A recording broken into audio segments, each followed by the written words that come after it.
Nama saya Merlin. Saya tunanetra dewasa. Saya tunanetra sejak usia 27 tahun. Kemudian pendidikan terakhir saya S1 sastra Jepang di Universitas Nasional. Sekarang saya bekerja sebagai telesurvey. Saya enggak. Saya tunanetra sudah dewasa sejak umur 13 tahun. Pendidikan terakhir saya D3 musik di Sekolah Tinggi Musik Bandung. Saya sekarang bekerja sebagai freelance musiswa TK ya. Pada saat itu tuh saya kelempar batu atau ketimpu. Pada saat itu tuh cuma berdarah aja. Ya, beberapa bulan kemudian tuh kalau melihat sinar matahari itu saya nggak kuat. Jadi harus pakai kacamata hitam atau enggak pakai topi biar lebih jelas gitu penglihatannya. Ketika saya periksa ke dokter, kata dokter sih penyakitnya RP. Nah jadi mungkin kalau menurut dokter tuh RP itu katanya keturunan, tapi di keluarga saya tuh nggak ada yang RP tuh retinitis pigmentosa. Mungkin pemicu RP itu ketika saya kelempar batu itu mungkin saya menggunakan kacamata min 3 ketika SD. Kemudian setelah beberapa tahun ketika saya SMP kelas 1 tuh turun drastis, jadi menggunakan kacamata tuh min 10 ketika diperiksa. Itu kan tahun 99 lagi ngetrennya Gus Dur tuh lagi naik daun, almarhum Gus Dur. Jadi ya setiap saya jalan tuh di sekolah ada yang ngatain, awas ada Gus Dur lewat, ada ngebully, saya tetap jalani gitu. Walaupun dengan perjuangan yang lebih berat ya di sekolah tuh harus minta bantuan temen, terus juga temen kalau diminta bantuan kadang harus membayar. Jadi ya itulah pengalaman yang menyedihkan waktu kecil tuh pertama kali saya nggak lihat tuh seperti itu. Sampai akhirnya orang tua tuh nggak putus asa, mereka tuh tetap nyari sekolah untuk anak kayak saya ini berkebutuhan khusus. Akhirnya saya mendapatkan sekolah tuh di Lebak KSLB Pembina, mulai belajar braille, belajar kemandirian, orientasi mobilitas, biar bisa bisa ini diajarin nyuci, terus juga jalan sendiri pakai tongkat, terus cara naik kendaraan umum gimana. Kan aku bingung ya, kan dulu cita-cita dokter kalau jadi pengusaha nih. Pas di tunanetra bingung, aduh jadi apa ya? Sedangkan tunanetra kan biasanya di tukang pijat ya, maaf banget nih bukan merendahkan tukang pijat, cuma pengen yang beda nih. Jadi biar tunanetra tuh nggak dicap oleh orang awam dan orang masyarakat luas tuh cuman sebagai tukang pijit dan pengemis. Nah akhirnya teman-teman pada bisa main musik nih ya, akhirnya keidan nih ya, boleh nih belajar musik kali, bisa kali ya.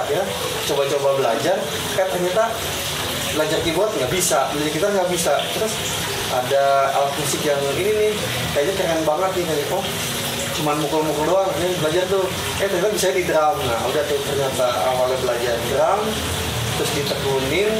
Singkat cerita pas lulus SMP lumayan lah, bagus lah. Terus ada yang nyaranin nih, salah satu guru katanya, kamu kenapa nggak nyoba di SMA umum aja? Kalau dulu kan ya SMA negeri integrasi kan dulu belum sebutan inklusi ya.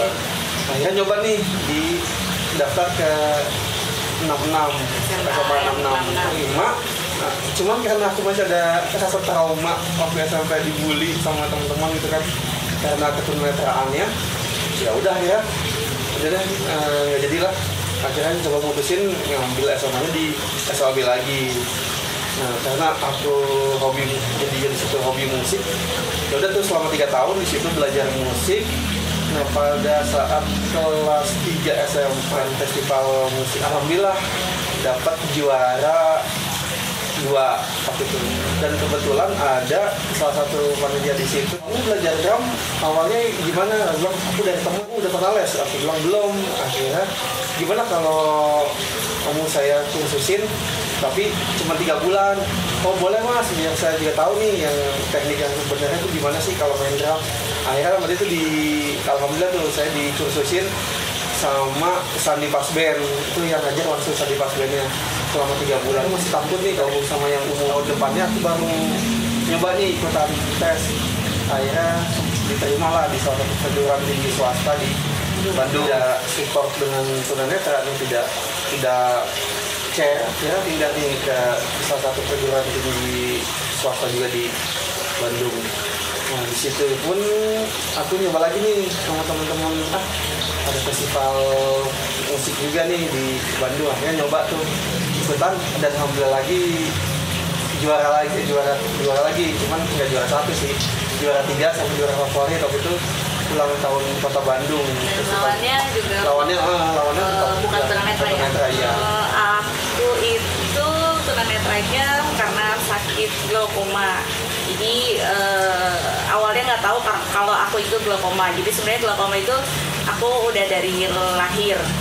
Dan jadi awalnya tuh di kelas TK atau kelas 1 SD itu kan udah mulai bisa baca. Cuman kata mama, kok kenapa aku kalau ngeliat papan tulis nanya terus sama teman SD. Ada salah satu dokter mata bilang tuh sama papa, katanya, Pak ini anaknya kayaknya ada kelainan di matanya, coba diperiksa, dicek-cek ke rumah sakit yang lain. Ternyata betul ini tekanan bola matanya tinggi. Jadi glaukoma itu tekanan bola matanya tinggi. Ya udah akhirnya dari situ dioperasi hampir tiap tahun, karena kan karena aku lagi masa pertumbuhan, jadi si saluran matanya tertutup, jadi harus tiap tahun dioperasi biar tekanan bola matanya nggak tinggi. Jadi itu berlangsung sampai SMA. Jadi aku sekolah di SD, SMP, SMA tuh di sekolah umum, sekolah biasa, negeri biasa.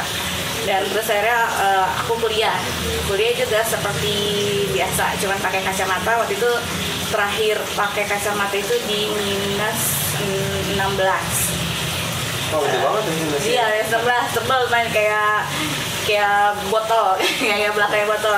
Dan terus pas sesudah kuliah mulai tuh akhirnya lama-lama kok penglihatannya kayak makin burem gitu. Terus kayak kayak berkabut gitu penglihatannya. Terus akhirnya itu juga mungkin karena ini juga ya, karena matanya capek juga karena sering. Jadi dulu itu aku punya online shop dan suka bantuin papa juga untuk dulu papa punya usaha pembayaran listrik, jadi harus ngelihat handphone setiap hari sama harus ngelihat tulisan-tulisan kecil yang ada di struk pembayaran listrik.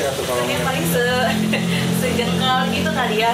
Jadi dulu tuh hampir setahun atau 2 tahun tuh, jadi aku punya online shop, jadi ya matanya harus lihat terus menerus ke handphone, terus harus ngelihat terus ke tulisan-tulisan kecil gitu. Lama-lama akhirnya capek, matanya menurun, akhirnya kayak penglihatannya itu seperti kayak berkabut gitu. Terus akhirnya aku bilang sama papa sama mama, ini udah nggak bisa bantuin papa, kayaknya udah nggak bisa ngeliat handphone juga udah susah, udah lumayan tebel kabutnya gitu kan. Terus akhirnya yaudah akhirnya